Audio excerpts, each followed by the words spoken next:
Welcome to the conclusion of Autism Moms Roundtable on the BioNexus Health Podcast with Dr. Jodie A. Dashore, who holds a PhD in Integrative Medicine, is board certified in Integrative Pediatrics, an internationally recognized pioneering clinician, and author. And now here's your host of BioNexus Health Podcast, Dr. Jodie A. Dashore.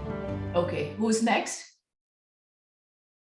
Yeah, I wanted to know, a lot often people ask about the dietary management we can do in constipation because it's a very common issue also. And in case of diarrhea too, in case you want to explain that, but constipation seems to be very important right here. Oh, yes, okay. Constipation and diarrhea, the diet management in constipation and diarrhea. And diarrhea, okay. First, let's address diarrhea, right? So diarrhea has to be addressed right away because that causes dehydration. So if there is diarrhea, just be sure to have your local pediatrician involved, all right? That's kind of important. You know, sometimes it could be related to parasites. Then, you know, once parasites are treated, diarrhea resolves. You might have to use Imodium, right, which is anti-diarrhea medication.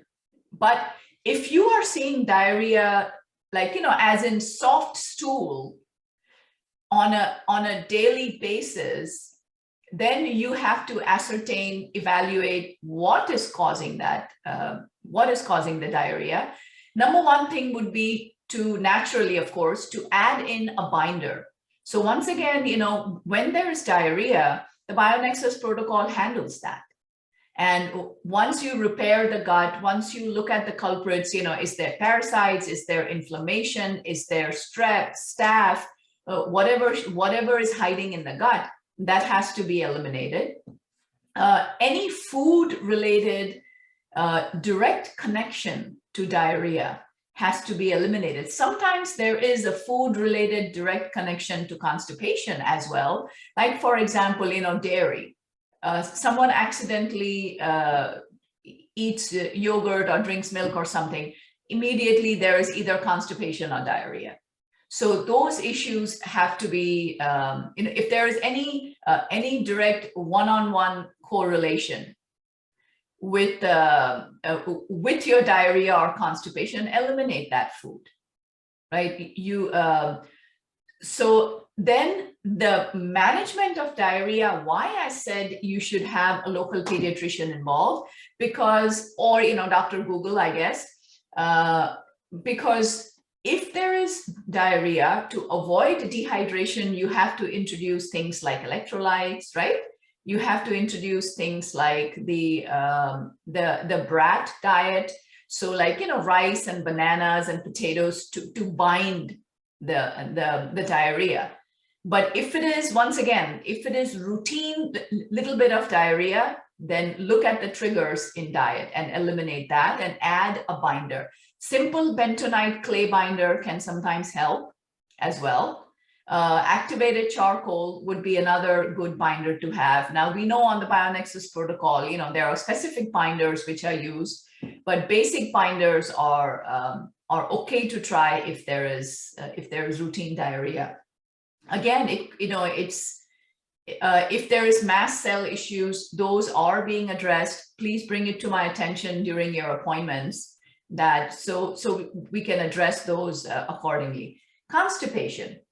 So maybe it also applies to diarrhea, but mostly to constipation. Is, you know, it's very simple. Make sure that your child has appropriate fiber in the diet, right? Fiber, exercise, and water.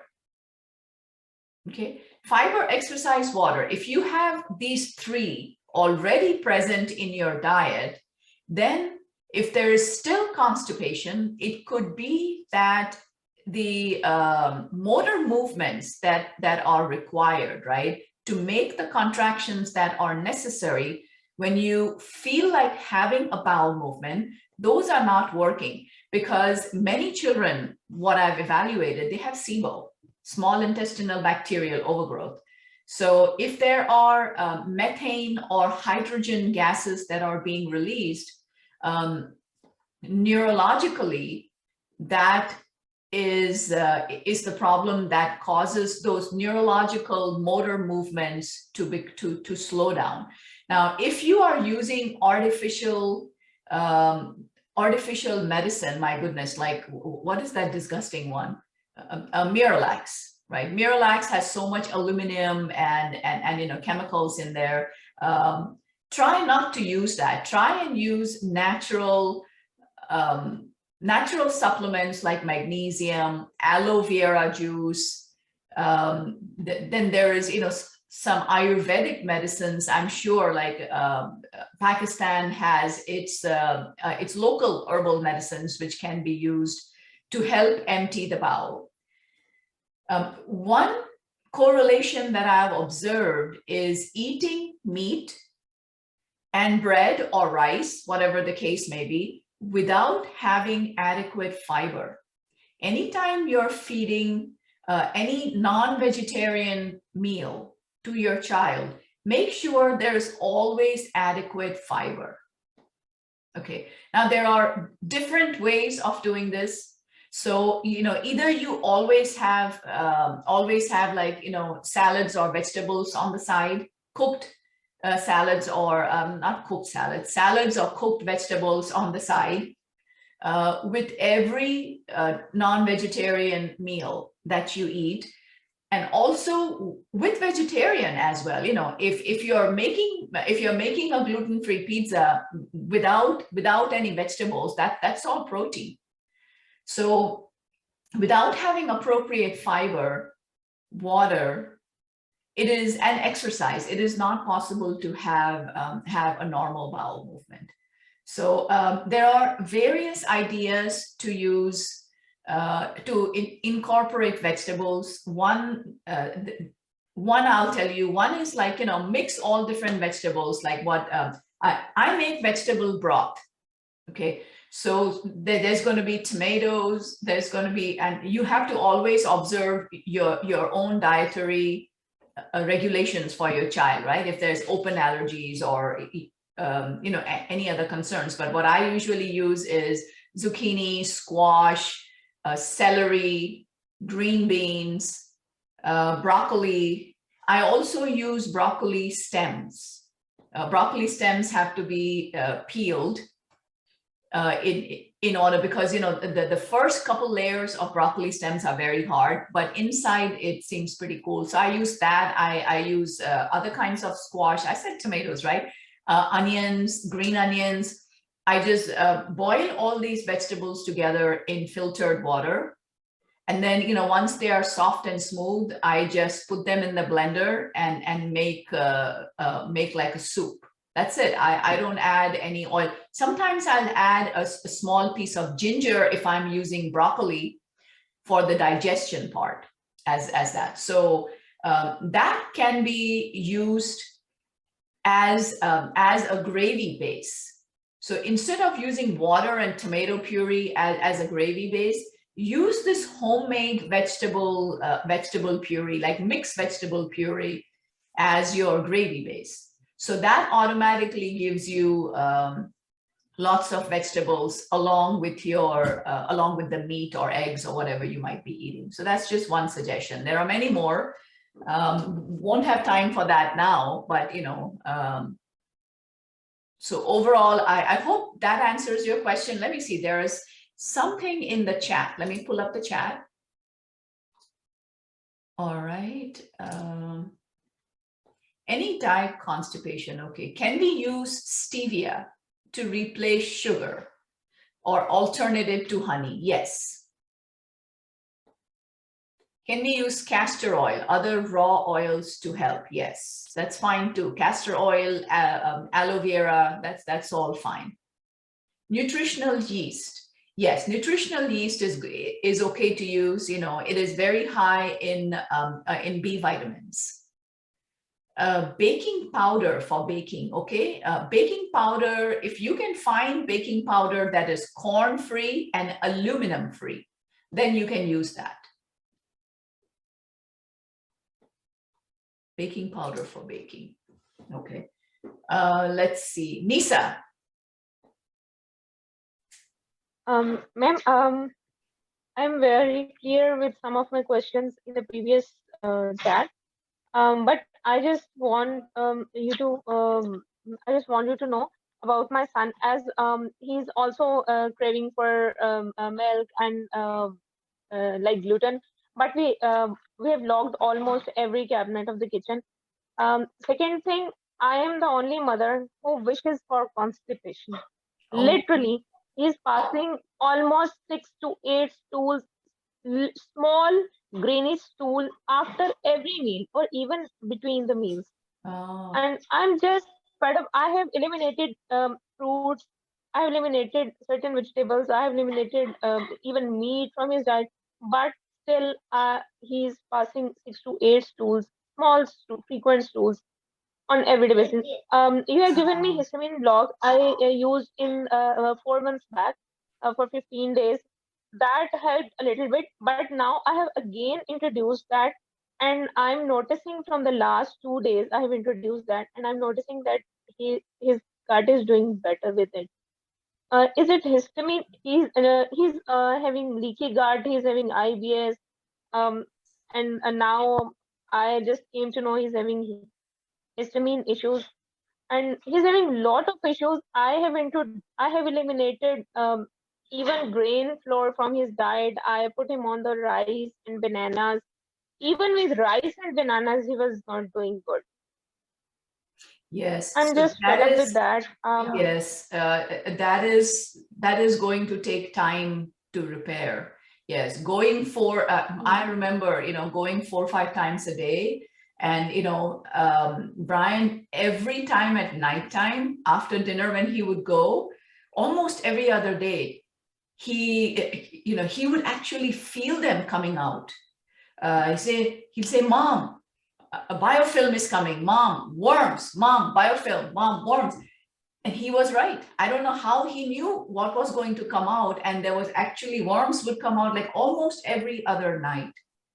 But, I don't think it is just a histamine issue. Histamine block is good because it's an inflammation issue. So inflammation can come from any cells of your innate immune system, because mast cells are part of the innate immune system. Those cells can come into play, right? Dendritic cells, your macrophages, your neutrophils, these all come with your innate immune system. Sometimes when you do blood work, you'll see that sometimes, macrophage level is high or neutrophil levels are very high. So you know that there is, a lot of inflammation in the body of this child. So if I don't want to mention, the BioNexus protocol or anything here now, but if you are doing the gut support protocol, okay, and you're doing the histamine support protocol, and if you are peeling, cooking, I don't think you need to eliminate. You just need to make digestion easier. I don't think any elimination of any fruits and vegetables. I mean, unless, just remember, I spoke about low histamine to Sandila's question. So please listen to my answer to that again. But, to make things easier to digest for a child, you can make it pureed, you can peel it, you can cook it down, you can eliminate any obvious triggers. You have eliminated everything. I don't think that's required. Now, rice and grains, etc. If you soak the rice for 24 hours, and then and then you wash it nicely, okay, and then cook it nice and soft. That's okay to give. You have to give him something to eat. So if he is passing greenish stool, that means that he needs enzymes. There isn't adequate natural enzyme, or there's too much squirts of bile coming out when he's eating. So there is just pretty much dysregulation in the gut. He's already taking lipogold enzymes, and I have introduced everything now. He's doing well on the histamine protocol from the last 2-3 days. I have introduced Okay, fennel. God bless. Good. Yes. But How I about was the just, binders? How about the binders? I'm giving binder twice a day, 1/4. Good. I have increased binder. I have You've increased the dose. binder. Here's a suggestion. Instead of increasing the binder, get another binder. Okay. Okay. I would recommend, any local bentonite clay is fine. Okay. And add small amount. I don't know if your Amazon will have the organic food grade bentonite clay. You can add a small amount, or you could add any Ayurvedic binder for that matter.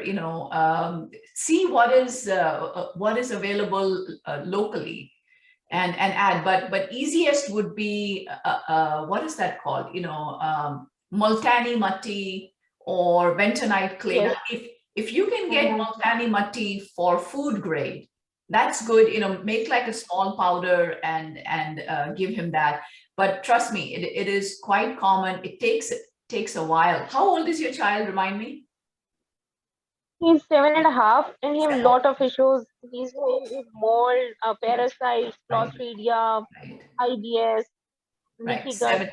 Oh, that reminds me one more. Okay, so 7.5 is pretty. He's in the slightly older age group. So yes, it will take time. Now, can you find pure peppermint oil? If you can find pure peppermint oil, as an essential oil, pure peppermint essential oil, if that's possible, then you can give him 1 to 2 drops in his herbal cocktail couple times a day. Okay. First try, always remember, like I say, 1 drop. Okay, here we get organic essential oils. So, if your kid can swallow, then put like 1 drop in a 0 capsule, like really, really tiny capsule. But if there's no swallowing, then it's okay to add to the herbal cocktail, but always do 1 drop, because with IBS, right, peppermint oil can either help with stool frequency or increase the frequency. It usually helps with reducing the frequency. Okay. Another thing you can add is that's locally available, but next time, if you can find locally, if you can try to get Saccharomyces boulardii. Good brand. Giving him. Very good. So you are on an excellent protocol. It's just going to take time, but these other local things I told you, try those. The first option would be the peppermint oil. Okay, the clay option would be the second option, because he's already on a fantastic binder. But first option would be peppermint oil. Try that and see if that helps. Also, give him, can you give him, if you have fresh ginger, peel it, wash it nicely, and squeeze 1 to 2 drops of the juice. Okay. Or if you cannot squeeze the juice, grate it into small pieces, right? Fine grating, and just a little bit with, you can put some honey in there. Okay. And just give him to eat a couple times a day. Anytime is fine. Right. It doesn't have to be on empty stomach, because, these kids with severe IBS, we don't know what can cause things to get worse. So it's best to always not try on an empty stomach. One last thing like I said, right, so let's make a list. I see Sandila also wants to know again. Let's talk again about diarrhea or too much stool. Obviously, stay with the BioNexus protocol, be patient. You don't have to eliminate fruits and vegetables unless they are direct triggers, right? Just make them more easily digested. You don't have to eliminate meat either. If you can make if you can give him ground meat, like small ground meat meatballs, right? Little, whatever it is, beef is hard to digest. So if you want to try and keep it like, white meat or poultry, right? Chicken, turkey. So make small meatballs. And again, with the meatballs, try to hide vegetable puree in there.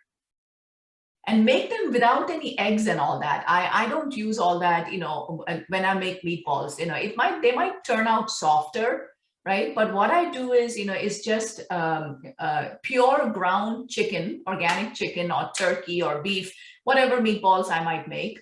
And I make all three. Beef, turkey, and chicken. And I use the similar recipe for all three. So what I do is, I make raw vegetables. I just mix them in the chopper because I don't want to make like a puree. It'll get wet. So the handheld chopper which you pull with a string. So I use that, and I put like carrots. I'll put whatever's available: celery, zucchini, anything that's available, mushrooms, and onions. With the chopper, I'll pull it and make it like very thin, and I'll put that in the meatballs and make like small, like maybe size of a quarter, really small meatballs. And I used to feed him that, and then those are obviously baked in the oven. They're not fried. So low-fat diet also helps with diarrhea. Okay. And then we said, add clay. And then I said about peppermint oil, right? 1 to 2 drops at that age group. Don't go beyond that. And it has to be pure oil, because I remember on, one of my travels to India, they have peppermint syrup. Ew, that's not the same thing. You don't want to give syrup, it's obviously sugar. So it will help calm it down, but that's not a good idea. Instead of that, if you have like, for example, I have so many recipes, my God, I have to share from my kitchen, but so peppermint oil, I told you, and then ginger, right? Ginger juice with honey, or like, very much grated ginger, like very thin, small amount, right? You can just give him in his mouth. Then if you want to make tea, if you have fresh peppermint leaves, right? Mint. If you have fresh mint leaves, along with fresh ginger, you can make like, concentrated tea, and then add honey in there and give him the tea as well. That's also really good for the liver, the gallbladder. So that's very helpful. That's for the diarrhea. Now, Sandila asked a question about constipation. Sandila, I think I covered that when I answered your question, but I'll go over it again. Aloe vera for constipation can be tried, right?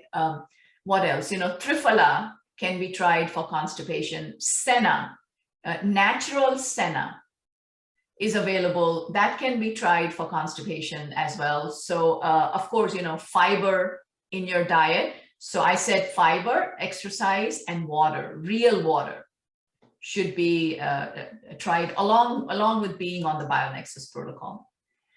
Okay, which cooking oil do you recommend while cooking or frying? How to increase water intake of a child?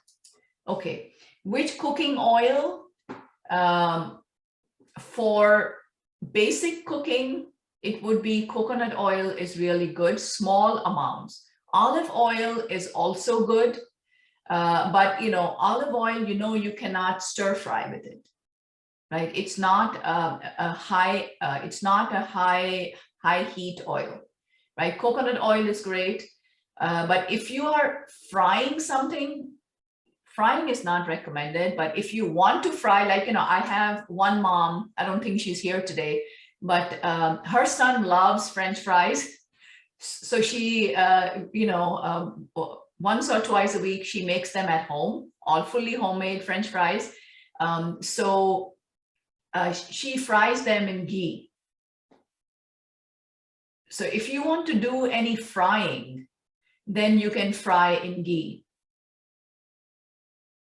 Of course, coconut oil is also fine because ghee is very expensive, right? Coconut oil is also fine for frying, especially if you're just frying a couple times a week for your child to give that, different texture. Most of the things that become crunchy with frying can also be baked. So if you look for recipes, instead of frying, if you bake them, you will still get that crunchy texture. Like French fries, I bake, I don't fry. And they come out just fine. So I make squash fries, I'll make sweet potato fries, you just bake them. And they are, you can put a small amount of coconut oil, or when you make like roasted vegetables, like we love like Brussels sprouts, or so we just mix them, add like a small amount of oil to all the salt and pepper and spices, and it just comes up so delicious if you eat it hot. It is, I don't see frying required for anything. Nowadays they have air fryers, but air fryers are plastic. That's disgusting. I haven't seen any stainless steel air fryer. So just waiting on that. Ceramic coated or stainless steel air fryers would be so useful, but that hasn't happened. Now, what I'm going to do is, let me just quickly check. Can we cook in mustard oil? Yes, mustard oil is okay to cook. There are some glass air fryers are fine. Yeah, mustard oil is also fine. What flours are good for grain-free flour? Okay, the grain-free. Okay, there are lots of questions here actually. Hold on. Wow. Why don't you ask these questions? If you're putting them in the chat, okay, I'm going to wait for the chat a little bit. All right, now I think I've answered your question, right, Nisa? So let's see. No one else has raised their hand. All right, so I guess I'll just go to the chat. People are shy. What's the problem here?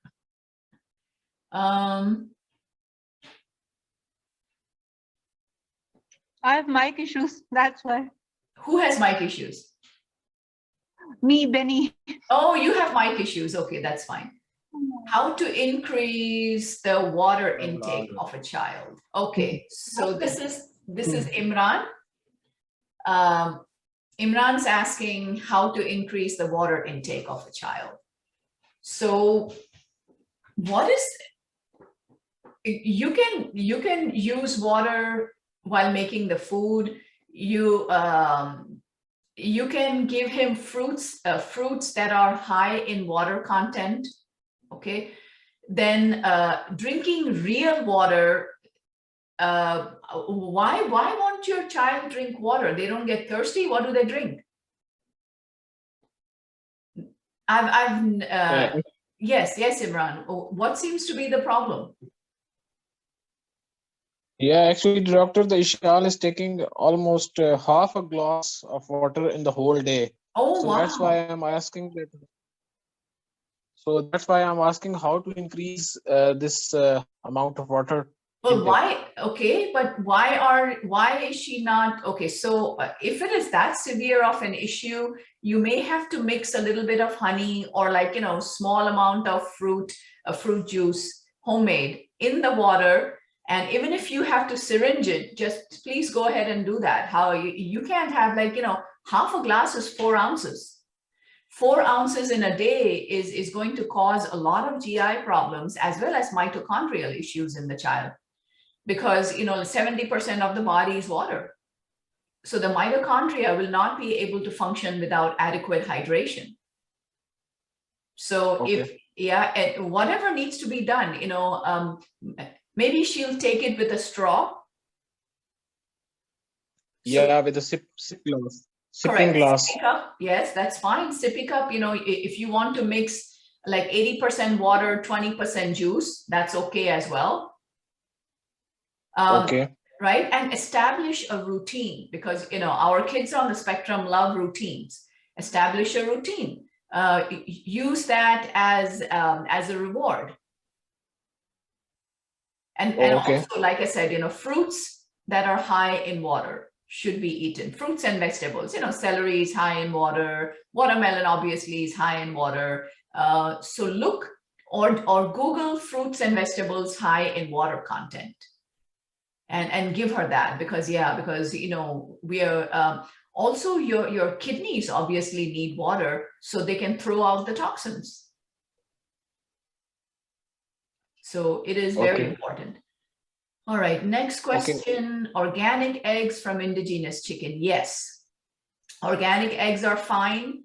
If, one small experience I wanted to share, that before I found out that food allergy testing, is pretty much a waste of money, mostly at the early stage, if there is mold exposure. It is best to do, it's best to do observation diet and see what your child is sensitive to, versus wasting money on food allergy testing. If you already wasted money on food allergy testing, then if anything that shows up high, right? I can't tell you how many meetings I've taken, how many labs and lab directors I've spoken to without any firm logical answers. I'll give you one example, right?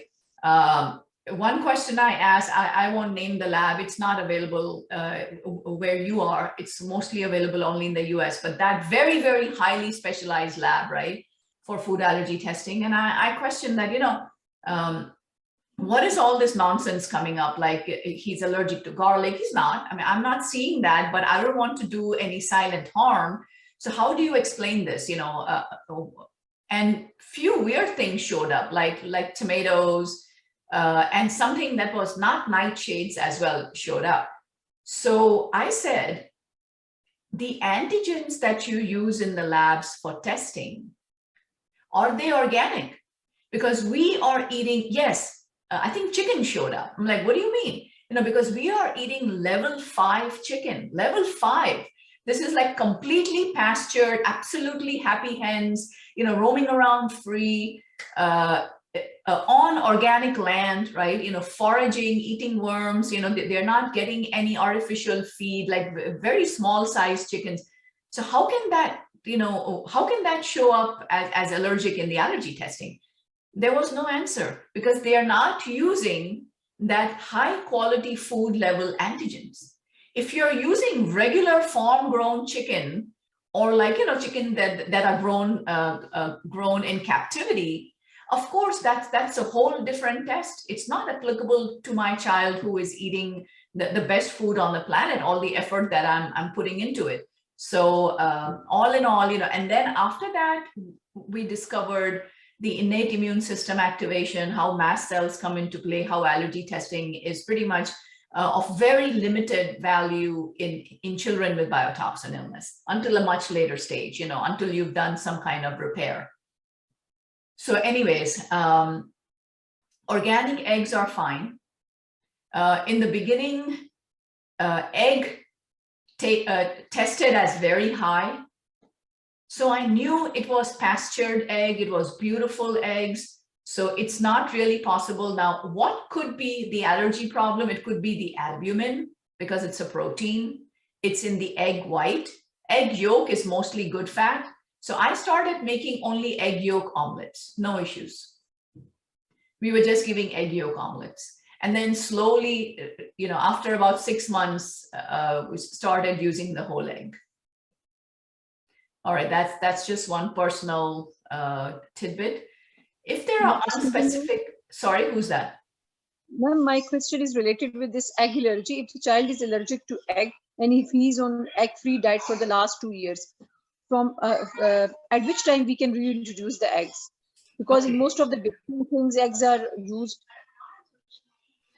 You told me that you found he's allergic to yolk as well as yolk and egg white both. And egg white, right? So yolk is mostly fat. So if you can try an egg yolk omelet if you're giving the Lipogold enzyme. Okay. Not Kids Digest. You have to use the Lipogold enzyme for that. How old is he? I mean, if he is younger, you might need half a capsule. He's almost 6. Yeah, okay. Yeah, you can try, if you're giving him eggs for the first time, just the egg yolk omelet.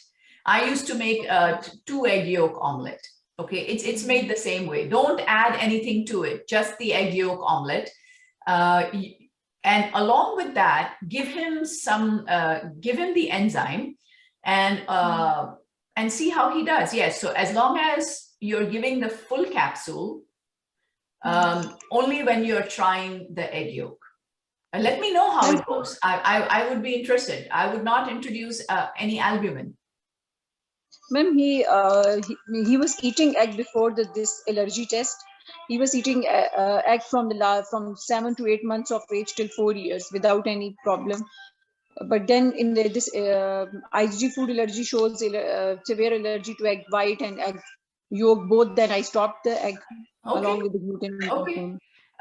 The problem is that sometimes this so-called allergy is just inflammation. It shows that it's causing inflammation. So usually you using proper digestive enzymes that eliminates that. So if I were you, what I would do is, since you have keen powers of observation, do what I told you.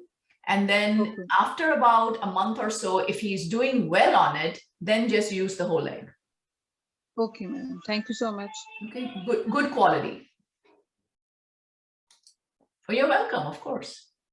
All right, then let's see. Glass air fryers, I said, are okay. Daughter prefers honey or mint water or green tea, not plain water. Green tea has caffeine, so that is not acceptable. Right? Caffeine will unnecessarily stress your gut and mitochondria, and it can cause gut problems. So no, green tea is not good. Anything with caffeine is not good. Mint water is fine. Mint water, cucumber water, that's fine too.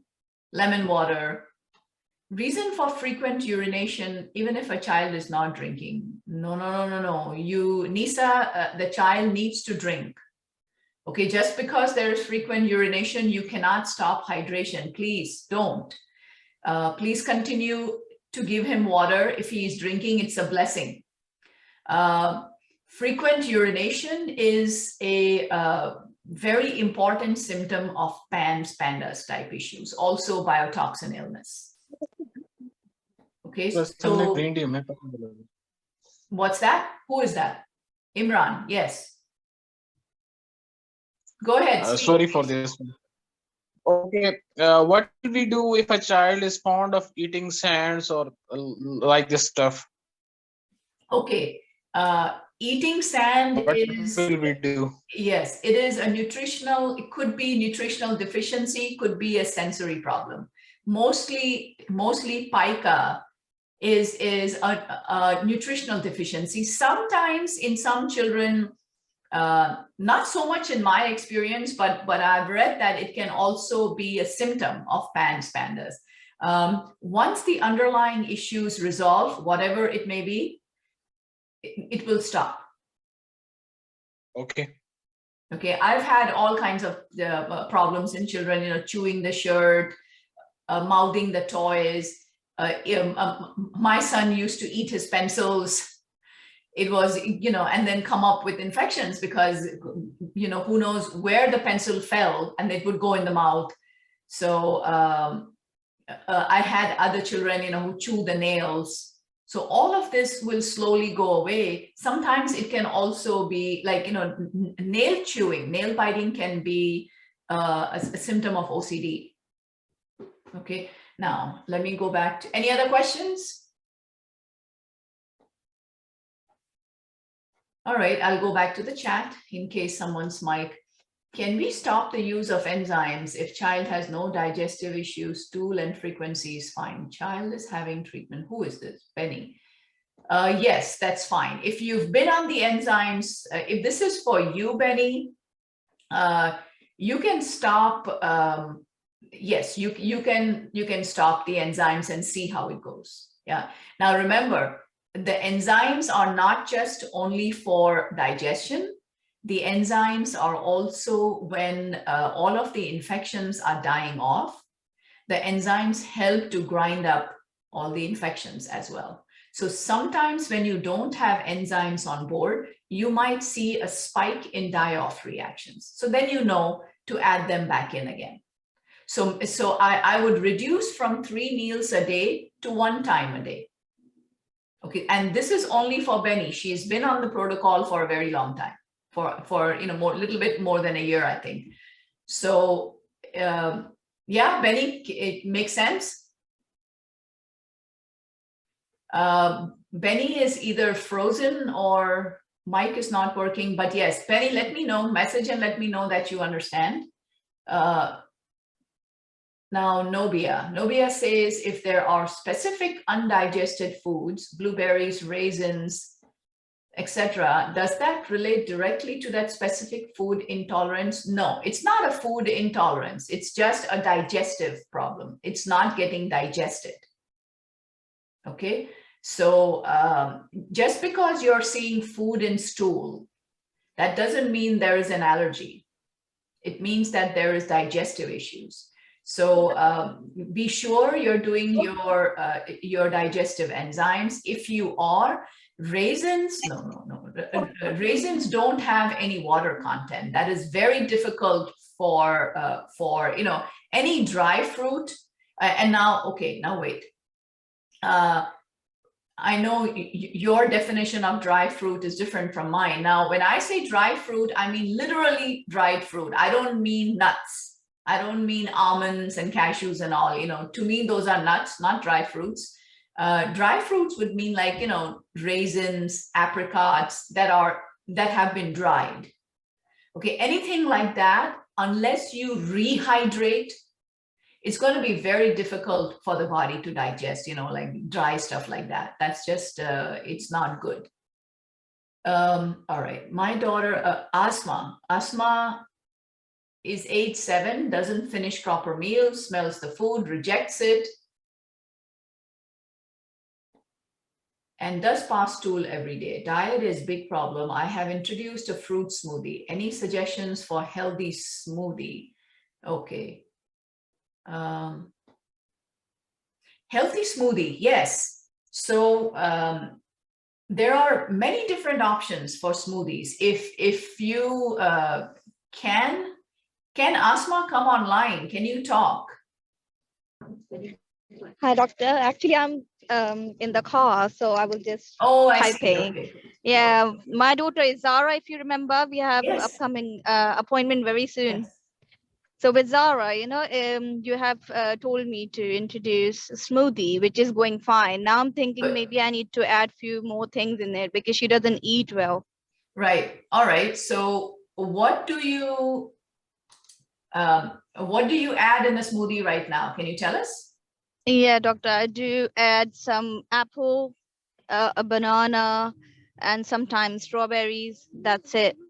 Oh no. Okay. So there's so many options. So this is all fruit, too much sugar. Okay. Yeah. Apples, it needs to be peeled. Okay. Banana is obviously peeled. Then strawberries. All right. Now to this, what you can add is you can add avocado. You can add celery. You can add zucchini. You can add, again, depending on your allergies, okay? You can add other berries. You can add coconut water as the base. You can make almond milk as the base for the smoothie instead of just plain water. I know, doctor, actually she got high oxalate. So I'm actually just giving her coconut milk right now, not almond. So, yeah. Right, okay. So how high are the oxalates? Remember what I said about oxalates? I said, unless you have, oxalate like 1,000 or 1,200 or 800. No, it's not that high. I think it's just, 236. Okay, all right. And depending on the age, there are different reference ranges. So Okay. if it is, between 50 and 200, higher than normal. Okay. Okay, then you don't have to be no oxalate. That's what I said earlier, is you need to be, it's okay to be low oxalate. So I can give her almond milk because she Not actually every really day. likes it. Not every day, but you can do every other day. Yes, you know, almond milk, especially the homemade one. I have a YouTube video on homemade almond milk, right? So almond milk, especially homemade, especially if you're adding a little bit of turmeric and a little bit of ginger to that smoothie, there's no issues. Every other day you can do that. And then, you know, the alternate days you can do a coconut water, because that is excellent for hydration as well. So let's see, you can just toss anything in the smoothie pretty much, but you know, avocado and banana, they make the smoothie very creamy. Okay, I also use hemp hearts, like hemp seeds. So organic hemp heart, it is hemp seeds, looks like seeds. I use them in the smoothie as well. Now you can add a small amount of ghee. You can add small amount of what do you call, you know, coconut oil in there. You can add not all together, just one oil at a time. What else can you add in there? Hemp. I said you can add hemp. For those with constipation problems, you can add flax seeds. Flax seeds need to be ground up. Okay, not whole flax seeds, it'll just come out in the stool. But ground up flax seeds can be added. Peanut butter, you know, 1 spoonful of peanut butter can be added. Instead of almond milk, you can add a little bit of almond butter if you like. In the smoothies, coconut milk can be added as well. Small amount of coconut. You know, in some countries, you actually get coconut cream. That can be added. Remember to do digestive enzymes if you're, you know, if you're in the beginning stages of BioNexus protocol and you're doing such, you know, heavy nutrition smoothies. Okay. Okay, it's already been 4 months, so I think she is fine. Good. Yeah. All right. So that answers your question. Any? Thank you. Oh, you're welcome. Welcome. Yeah, just remember to mix fruits and vegetables in the smoothie. Don't just mix only fruit. Then, you know, according to me, it's just so easy to give lots of fruits and vegetables, right? The smoothies can be fruit heavy, you know, as long as you're adding a little bit of protein, a little bit of good fat in there. But making the vegetable broth, right, or vegetable soup, however you want to call it. I'm not saying soup, because soup here in the United States, it usually starts off, you know, with a little bit of oil, and then you add onions, you know, and you brown the onions, then you add the vegetable puree. I don't use that. I just make, you know, I just boil as many vegetables as I can, and then I just puree them, and that's beautiful, you know, and that's just my like very thick vegetable broth. I usually add a small amount of ginger, like I said, especially if I'm adding broccoli and broccoli stems. It is tremendously delicious. So one day I'm going to share with you, but my breakfast, I can share this now. I have this here. This is just mixed fruit. Okay, this is my breakfast. And of course, you know, I have water and I have my ginger tea. That's my breakfast. I don't get hungry till noon. I mean, of course, I'm much older. So as you get older, eating less is best anyways. But then instead of that, sometimes I'll make my green smoothie in the morning, or if, you know, if I have like a vegetable broth available, I just drink like, you know, a big mug like this of just the mixed vegetables. And that's all that's required for breakfast. Okay, then can we give fish? Imran is asking, fish along with other meats. What does it mean along? You mean in the same plate? It's not recommended. don't mix eggs and chicken and all and grains and everything together. No, it is more nutritious if you keep one protein at every meal. Remember, proteins are the ones that cause the reactivity, right? So your PANDAS reactivity, your antibody generation is usually with reaction to a protein. Same thing with the leaky gut. So fish is great. Fish is high in histamine though, but if your child does not have any histamine issues or is doing the BioNexus histamine protocol and doesn't seem to have any histamine type reactivity to fish, yeah, of course, fish is beautiful.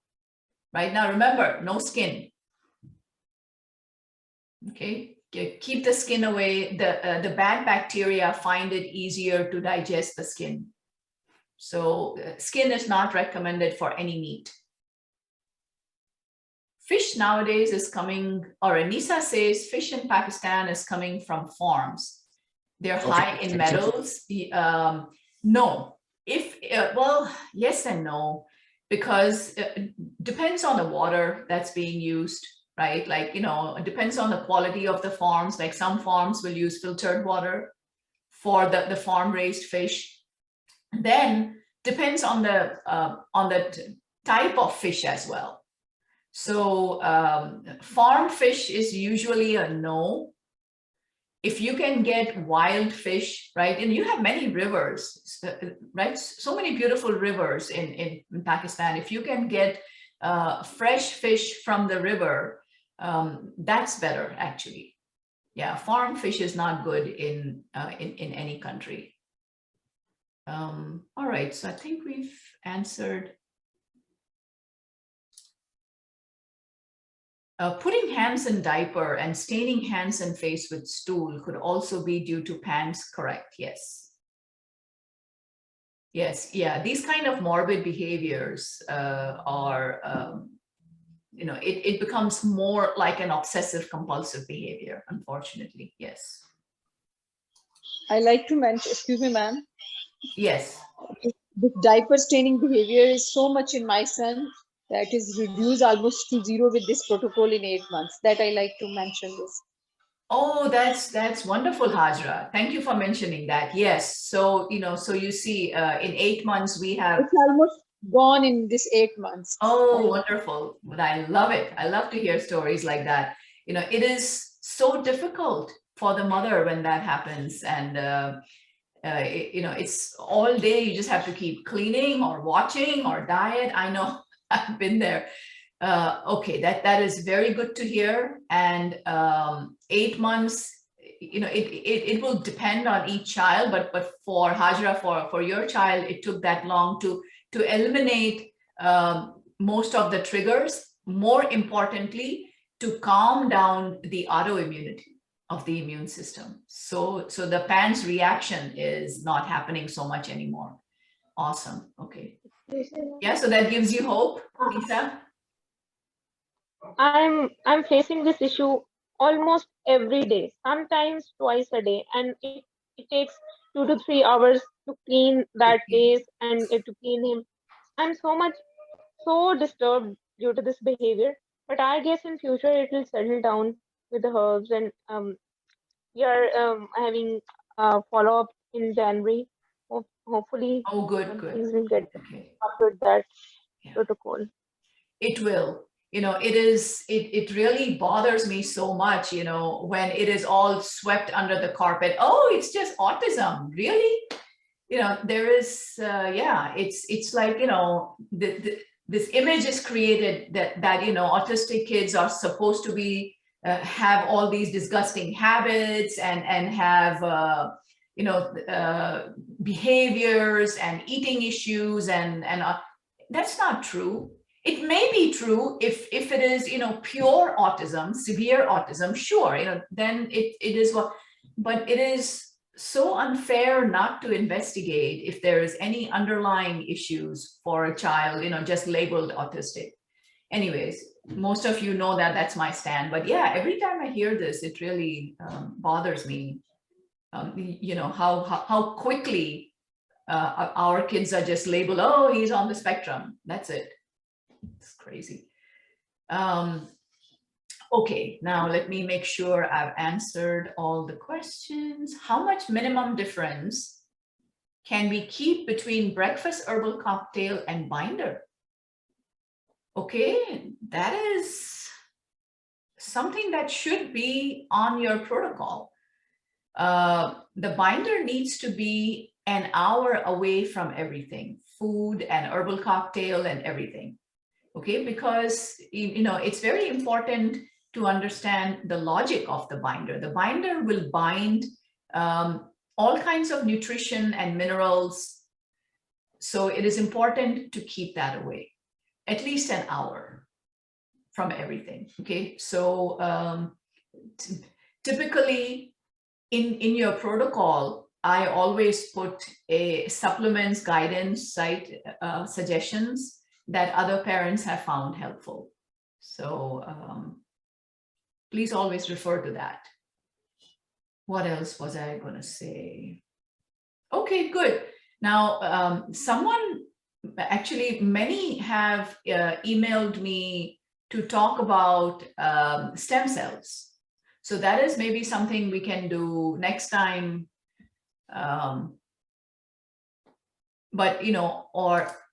Oh wait, Benny just came back into the room. Let's see, is she joining? Let's wait for Benny to join. Maybe it was her who mentioned that topic, but if anyone has any other suggestions, what we should be, if anyone wants another, group discussion like this, let me know. Anyone, from the general public was not able to join today, which is, that's all right. All of you are BioNexus patients today, but it was open to anyone who wanted to join. So is anybody interested in speaking about stem cells?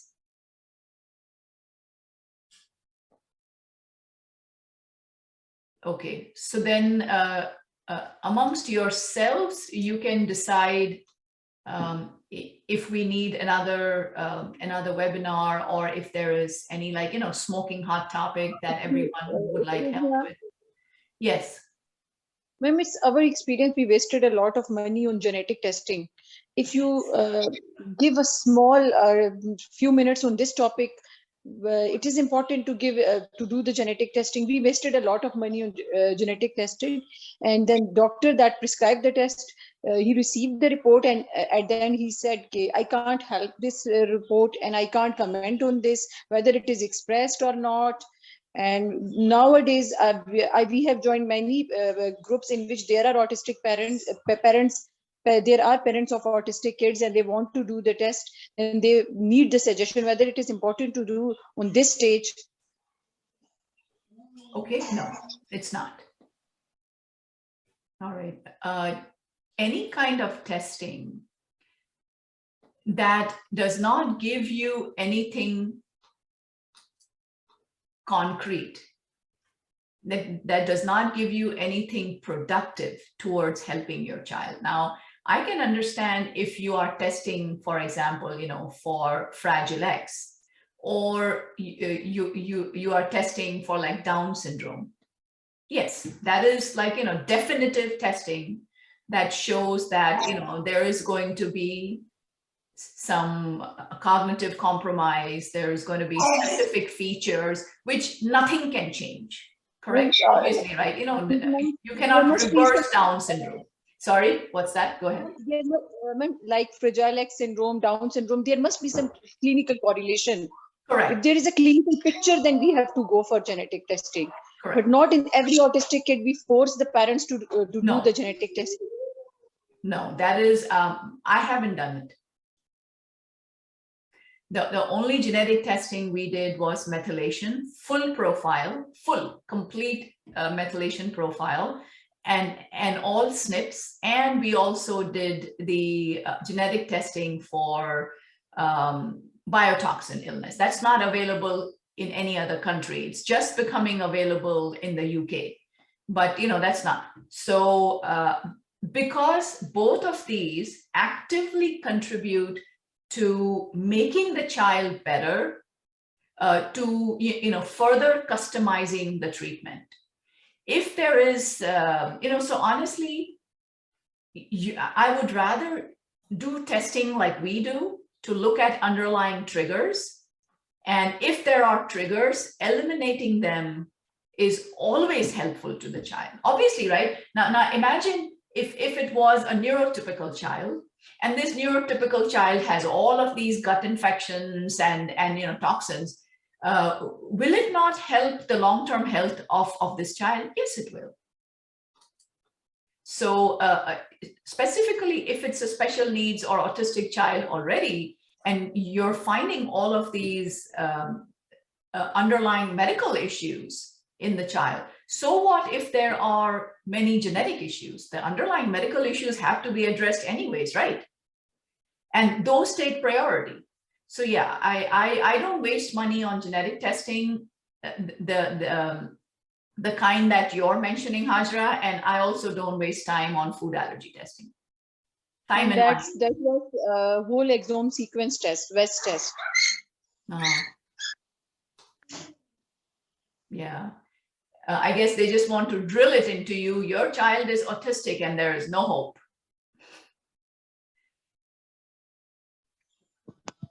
Yeah, so I don't buy that. There's always hope. And there are many things which can be done. Now, all of you, right? None of you had to travel all the way to the US to, with your child. And this is all, you're sitting at home and you're getting everything, all the testing, all the medicines. So the expenses you have is in that. It's not, the hardship of traveling, going for 2-3 visits, this and that. So it can certainly be done, but if you use your resources wisely instead of wasting money for things that don't have any medical consequence. So I would agree with you, Hajra. Yes. I see that Benazir is back. So Benny, I was asking for suggestions if any other session is needed. Hajra mentioned genetic testing, so I answered that. And then I don't know if you remember, but last time someone had asked me to talk about stem cells. It was, a very pressing question. So if that is something we need to have another meeting, let me know. I'm going to have other meetings with other countries. Like there's going to be a parents roundtable with the parents from Eastern Europe. Then there's going to be another one, parents from Africa. So most of them, have culture specific questions, and I'm sure they have similar questions to what you have. But again, those will be available on YouTube for everyone to benefit from, because I've heard from many parents, whatever questions you guys have asked has actually benefited many other parents as well. So I'm happy to come back. So yes, ask in the group if there is any other pressing questions, or if we need to have another session, group session, I'm happy to. Apart from sessions, although the sessions are very informative and very interactive, the way you are conducting it is very, really awesome. One thing more I need, I often see people asking is that how actually these sophisticated recipes are made. Maybe it's difficult for at your end to be managed the way you said inside your kitchen. But maybe if you can share a few recipes, because people are often asking for recipes, and what do you take with your child when you're going to some place other. There are temperature issues, there are issues like the things sometimes get hard with the time. You cannot carry them in traveling, etc. Many options have to be, yes. tackled. For example, yes. Yeah, there are many things, and even inside home, many children are doesn't like to use the same thing over and over again. Sometimes people want to introduce new things. Many people ask me if we can make cakes and things like that. I often, don't bother to go to cook a lot, but I think there should be more recipes and more working things, tasty things, etc., that we can introduce to our children. Yeah. Okay. So I don't, sorry. specifically. Okay, we can. Yeah. I don't make cakes and all that. It's just too much sugar. I don't do cookies and Okay. cakes. But it's Yeah, easy to and make. But wait. I will be sharing from my kitchen as soon as His Highness helps me with figuring out the camera. But yes, I would love to start. Yeah. Right, sharing. Specifically, if there are things like how we can introduce more vegetables to our kids, raw vegetables, and the things that don't have more pesticides on it and antibiotics on them. Maybe how can we cook such clean food and we can take it everywhere, etc. Well, and specifically thinking of. Okay, let's do this. If you can be specific, then we can do another session so I can give you answers. Like, for example, someone asked me the other day, my child will not eat anything pureed. It has to be crunchy. So we said, okay. So we came up with the idea of putting high fiber plus high sugar fruits and vegetables, mixed puree, putting it on a crispy toast. And that seemed to work, spread it like jam, and it seemed to work for that child. So now, he's getting fruits and vegetables as long as it's on that gluten-free toast. Main problem is in between snacks. We are always searching for the healthy snack options. This is main problem. Right. Okay. Yes, we can have another session for that. No problem. Right. We'll have the same format, right? Q&A sessions now. Oh, Zishan came in now. Little late. So, Benny, what happened? What happened to the list of people who wanted to attend? Was this a bad time? No, I think I couldn't, convey the link to the people myself. So maybe because I tried to reach out few people and wanted to know if they got the link or not, but many of them couldn't. Even many of our own BioNexus patients couldn't get the link. That's so weird. I had to ask. Okay. Yeah. Yes, but I know that we gave you permission to share the link in the group. Yeah, that's why I shared it in the group, but to the general public, I couldn't reach them out. I wasn't aware of your choice. Okay. I know Cheryl emailed the link to everyone on the list that you gave, and only 2 emails bounced back for whatever reason. I mean, it's this. So I don't know what went wrong, but that's okay. I thought maybe. Yeah. I thought maybe it was the time, but anyways, all right. No, many people were interested. In fact, many people were interested. For the next time, maybe we'll sort out some other way to do it.